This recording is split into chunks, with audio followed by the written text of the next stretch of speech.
Hi, my name is Barry.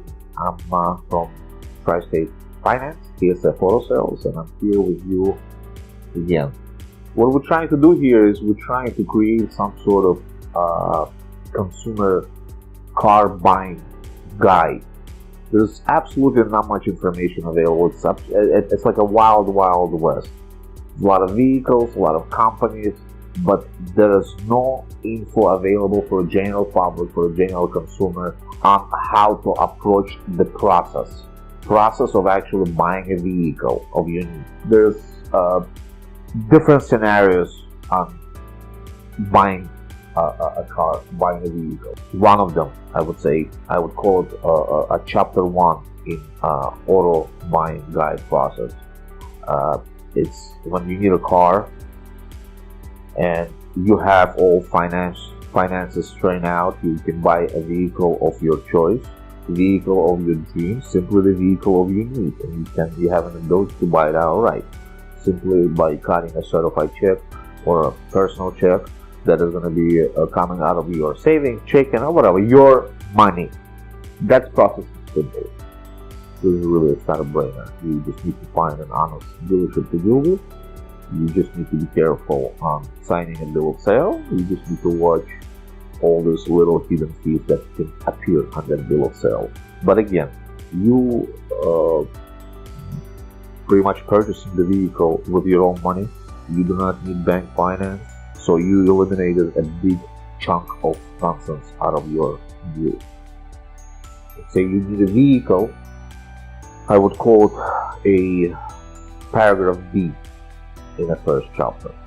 You need a vehicle and you don't have funds or simply don't wish to invest any money in it, so you need a loan to buy it. That's where the interesting part of buying process comes into the picture.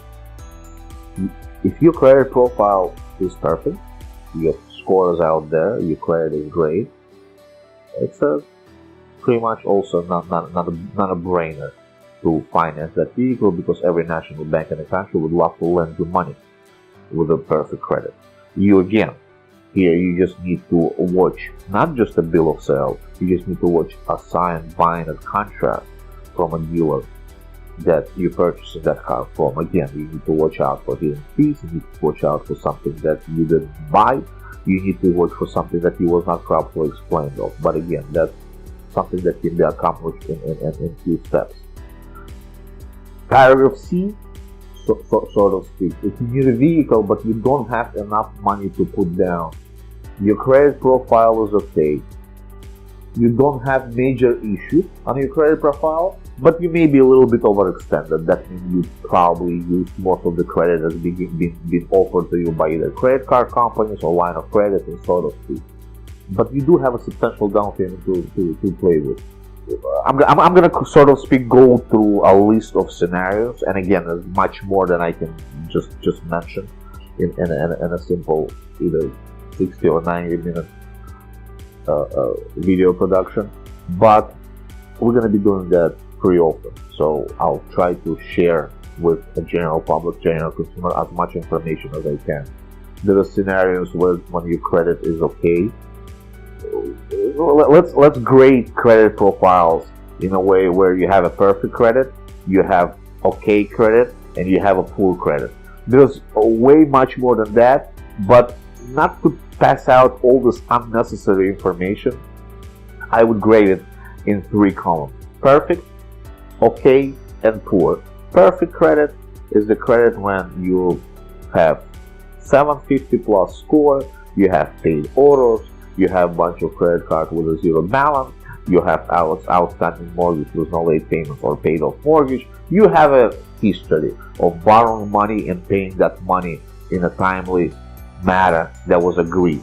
Okay credit that might also give you a profile of paid autos, but some of the autos might be paid a little late, you might have few late payments on your credit cards. Here and there you might bump into the issue, but general picture of your credit profile is okay. So banks, they might charge you few points more on the interest rate based on the fact that you score under 700, but they will still gladly give you a loan. Poor credit, that's when you have problems. You have judgment, you have collections, you have bankruptcies. And again, in my 20 plus years in business, I bump into the solid, good, pleasant people with a full credit. Nobody can say that. It can happen to anyone. You can go through a bad divorce. You can lose your job. You can get sick. You can get disabled, and all this can affect your credit profile. Can affect your credit. So it doesn't mean that if you have a full credit, that something happened to your life and your credit became poor. It doesn't mean that you have to get hurt in the car buying process.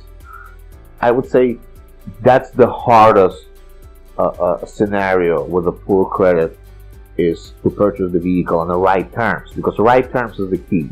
Right terms is the right rate. It's the right terms of paying that loan back. That means how many years you're going to pay it back, and so forth. There's a few key issues that I'm going to cover eventually. If you have a full credit and you have a substantial amount of down payment to put down on the car, it makes it easier. Some people have a full credit. He just came out of the hospital and he spent 6 months. He lost his job. Now he's looking for another job. He needed transportation. He spent all his money into the medical bills. I mean, that's one of the scenarios I'm throwing out there. It's possible. It happens. I've seen it. Great guy. Just happened to be in a bad situation. He needs the car. He doesn't have money to put down, and credit is not there. Very tricky. You've got to be very careful. There's a lot to cover on that aspect. There's a lot to talk about. Like I said, we cannot cover everything in one shot, but I will pass the information through as gently as I can.